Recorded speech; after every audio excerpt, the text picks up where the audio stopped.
तेजस्वी और राहुल की प्लानिंग पर पानी फेरने के लिए दिल्ली से आया प्लान। 100 विधायकों का कटने वाला था टिकट, अमित शाह ने क्यों रोक डाला। बिहार चुनाव से पहले मजबूरन बीजेपी को बदलना पड़ा रिटायरमेंट वाला प्लान। 75 हो या 80, अब कोई नहीं चलाएगा सीटिंग विधायकों के टिकट पर कैंची। 160 सीटों का टारगेट, लेकिन विपक्ष की चालाकी ने क्यों हिला दिया दिल्ली का किला।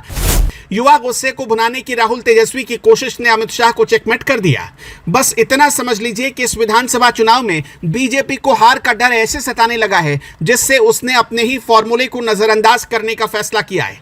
कहने का मतलब है कि 70 और 75 साल के सियासी रिटायरमेंट देने वाली बीजेपी ने पहले पीएम मोदी को 75 साल पूरे होने पर रिटायरमेंट की तरफ नहीं भेजा और अब इसी फॉर्मूले के साथ बिहार का विधानसभा चुनाव लड़ने जा रही है। बीजेपी की रणनीति बिहार चुनाव में सरप्राइज देने वाली है। एक न्यूज रिपोर्ट की तो बीजेपी नए चेहरों पर दाव लगाने से कतरा रही है और मौजूदा विधायकों को ही टिकट देना चाहती है और मौजूदा विधायकों को ही प्राथमिकता दे रही है। इसका मकसद साफ है, 100 से ज्यादा सीटें जीतना। लेकिन इसके पीछे की राजनीतिक प्लानिंग क्या है? सबसे पहले आइए आंकड़ों पर नजर डालें। 2020 के चुनाव में बीजेपी को 74 सीटें मिली थी, बाद में वो सीटें बढ़कर 80 हो गई, लेकिन इस बार पार्टी ने 100 से ऊपर सीटें जीतने का टारगेट रखा है। अमित शाह ने हाल ही में अपनी बिहार यात्रा के दौरान एनडीए के लिए 160 से ज्यादा सीटों का टारगेट तय किया, लेकिन पार्टी को पता है कि बिहार कोई गुजरात नहीं है जहां पूर्ण बहुमत हो। यहां हर सीट पर कड़ा मुकाबला है और नाखुश नेताओं का बागी बनना पार्टी के लिए घातक साबित हो सकता है। बीजेपी चाहती है कि गुजरात वाले फॉर्मूले के तहत बिहार में भी टिकट का बंटवारा हो। गुजरात में कैसे बटा था टिकट, आप जरा इसे समझ लीजिए। गुजरात विधानसभा चुनाव 2022 से पहले भाजपा ने व्यापक मंत्रिमंडल फेरबदल किया।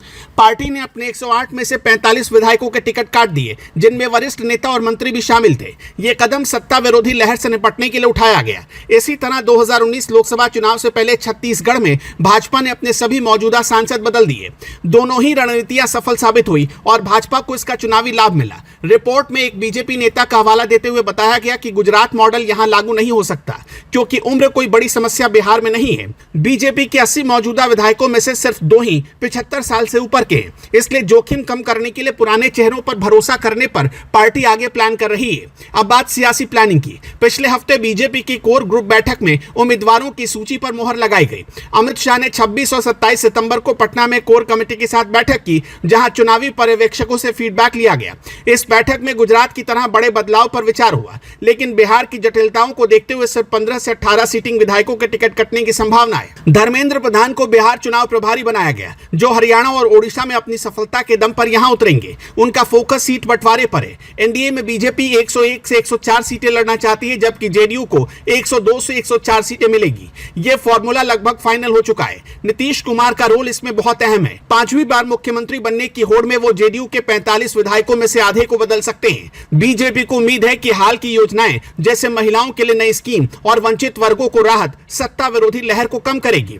रिपोर्ट में कहा गया कि बिहार में सत्ता विरोधी लहर बनाम रियायतें हैं, लेकिन चुनौतियां कम नहीं है। विपक्षी महागठबंधन खास तौर पर आरजेडी नैरो मार्जिन वाली सीटों पर फोकस कर रहा है। 2020 में 12 वोटों से हारी सीटें भी वो टारगेट कर रहे हैं। जयराम रमेश ने अमित शाह के बयान पर हमला बोला कि बिहार की जनता बीजेपी की वोट चोरी और रेवड़ी की राजनीति को नकार देगी। हालांकि बिहार में ग्राउंड की हवा दूसरे तरीके से बह रही है।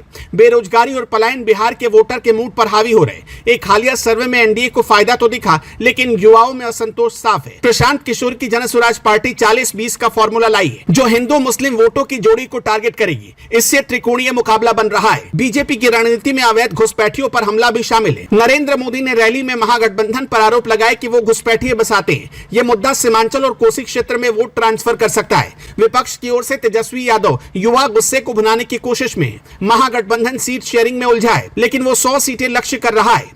बीजेपी को पता है कि बिहार में जातिगत समीकरण जटिल है। राजपूत, कुशवाहा और ईबीसी वोट एनडीए के लिए चाबी की तरह है, लेकिन अगर सीटिंग विधायकों पर सख्ती ना हुई तो एंटी इनकम्बेंसी भारी पड़ेगी। रिपोर्ट के अनुसार कर्नाटक जैसी गलती बीजेपी यहां दोहरा सकती है। कुल मिलाकर बीजेपी की यह प्लानिंग सतर्कता की मिसाल है। 100 सीटों का लक्ष्य हासिल करने के लिए गठबंधन मजबूत रखना, मुद्दों पर हमला करना और पुराने चेहरों का इस्तेमाल। लेकिन क्या यह काफी होगा? वैसे अब की बार बिहार का चुनाव कौन जीत रहा है, एनडीए या इंडिया, और मुख्यमंत्री कौन बन सकता है, हमें कमेंट में जरूर बताएं।